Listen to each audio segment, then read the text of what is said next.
Hey everybody, Sam Davidson here with MEA Worldwide, and I am with Goya Robles, who plays Yago on, of course, Get Shorty on Yeah. Epix. How Yeah. you doing? I'm good. A little hectic day, but you know. Well, it's a really exciting time because we have the third season coming up, which premieres on October 6th. Yeah. So I'm sure you've been totally crazed about that. This show has been one of Hollywood's kind of hidden gems. You know, people just like find it and they really relate to it and love it. Tell me a little bit about how you landed the role initially. Well, I was working two jobs. I was doing a part-time teaching at Lee Strasberg Institute, and I was working at Cheesecake, and I was hustling some weed oil on the side, just trying to make ends meet. And I was actually at the point where I didn't think I was gonna keep acting. It was just at least the industry part. It was just difficult to really find a way in. And I remember the night before I got the audition, I walked in and told my brother, I'm like, I don't think I'm gonna do this anymore. And that's when I got the audition. I got the audition the next day, and funny enough, I was at the point that I didn't care about impressing anyone. I didn't care about like trying to make the right choice or I just wanted to go in there and do my thing. And that's exactly what I did. I prepped with people. I treated the audition as, you know, different than any other audition I treated before. And I went in there and I knocked it out the park. And then I went for my callback. And I did the same thing. I knocked it out the park, and I remember looking up and seeing the creator of the show and the executive producer, and they looked at each other and they nodded, and I'm like, I don't know what's gonna happen, but I do know that I did my thing. I did exactly what I wanted to do.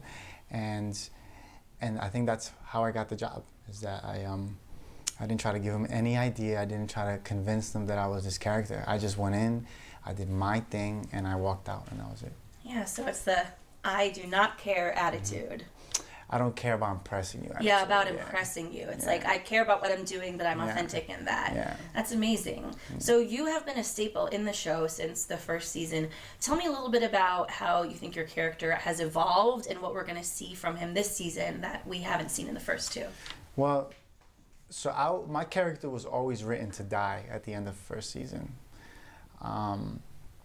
And I think because of the work that I got to do with the rest of the amazing cast, they rewrote it so that I can stay. And I think Yago has evolved in a sense where, you know, he's realizing, I guess, who's really been running the show. You know, he's been humbled and realizing that he is not the powerhouse that he once thought he was. But, you know, but not humbled enough, because he keeps on getting into certain situations way over his head. But I think that's what it is. It's like he's very emotional, and he reacts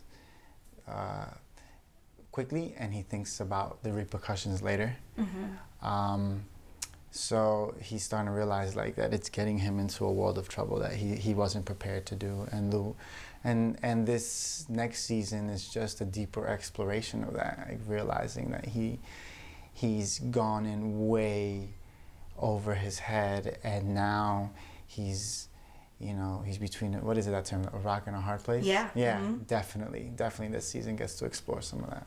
So, and are we going to explore more of who he is and his background, you know, because at this point, the audience knows you and they're very used to you.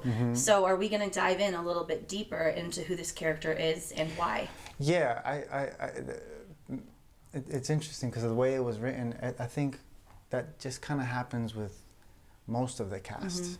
This season is more of a character exploration about what happens to everyone individually, because they kind of go off on their own in some respect.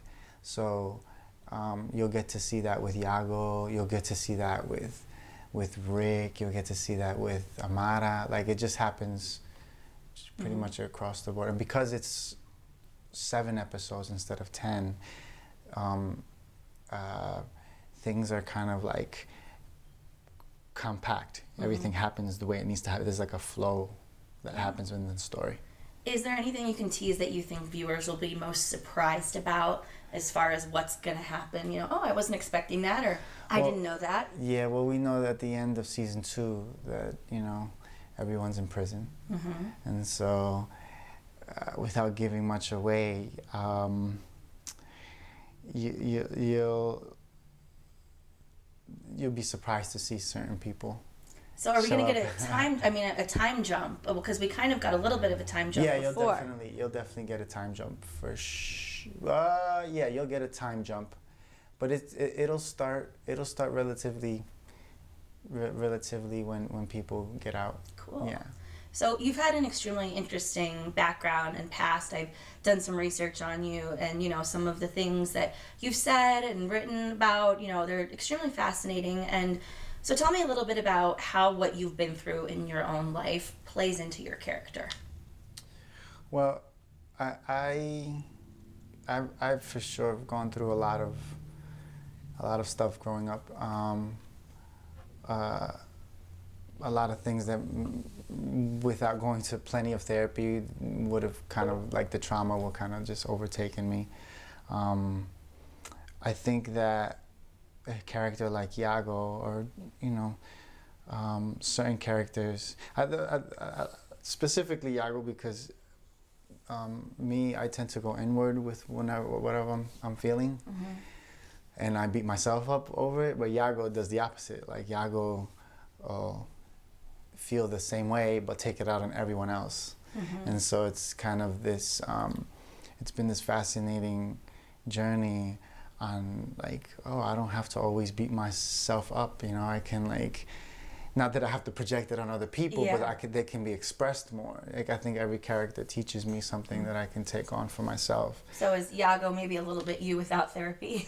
Yes, Yago is me without therapy and guns and just kind of free range to punish people how I want to punish them. So yeah, in like an alternate universe where there's, you know. Oh yeah, like if in an alternate universe, I'd make everyone who hurt me, I would make them pay. But you know, thankfully I've done enough work that I don't have to hold on, right? But yeah. So tell me a little bit about what you have coming up creatively. I know you do so many things outside of the show. So there are 2 things that I am working on. The first one is I'm executive producer on a film called Wonder, which is about an 11-year-old biracial kid who's from the hood, and he secretly wants to be Wonder Woman for Halloween. And so it's a great way in the story to explore how we relate to gender. And it also follows the story of the father who grew up ignorant, as many are in the hood, about not just gender, but, and you know, if you're not straight, then you know there's a lot of homophobia in the street. So coming from that environment, he loves his son. So it's an opportunity for him to come to terms with who his son actually is. So. On the film festival circuit, it's doing really well. We just won Martha Vineyard's African American Film Festival. Congratulations, that's amazing. Yes. And then the second thing is Paint the Mic. It's a thing that we do every year. It's when we bring visual artists and performing artists together to create original work based off of any given theme. So this past year, the theme was connection. And I usually pick a theme based off of something that I'm struggling with. So I do a lot of this on my phone, you know, and I tend to steer clear from people. And so I pick connection because it's something that I struggle with sometimes. And out of spending a few months of collaborating with these artists, we have a visual display of all the work and a night of performances. And we always team up with a different nonprofit every year that deals with communities in need. And this year we worked with Creating Creators. They deal with the kids that people forget about, and usually kids that get kicked out of schools, who don't do well in traditional school settings.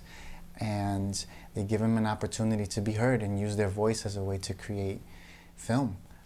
By the end of the program, they have their own body of work So it's our way of acknowledging that artists, just by expressing who they are, can literally change a community. So that's our mission. That's so cool. Yeah. And as a fellow artist, thank you, for doing that. That's extremely important for the community. Thank you. Lastly, so we have, of course, the third season coming up. It is a condensed season of 7 episodes. Is this possibly the last? Is that why it's shorter? Or, do you guys leave the story open-ended to hopefully be picked up for a 4th season? Well, I mean, the story is definitely open-ended. The way it's written, it's on a high note for sure. There's somewhere else for the story to go. So, but again, it's really dependent on the viewership and how it does. So hopefully, if all you guys tune in and watch, it'll give us possibly another opportunity to have another season, because the story is going somewhere for sure. Yeah. Well, I certainly am crossing my fingers that it doesn't get canceled, but who knows? We could come full circle and have a Get Shorty movie. That's right. 2.0. I'd be really down, and I hope that, the full cast, originally John Travolta, would just show up. That'd be pretty cool, That right? would be pretty cool. Yeah, that'd be awesome. I think in the first, the pilot episode in the first, there's when Miles is trying to get into the Paramount Lounge. Yeah. Before him, the car, the guard says, thank you, Chili Palmer, Mr. Chili Palmer.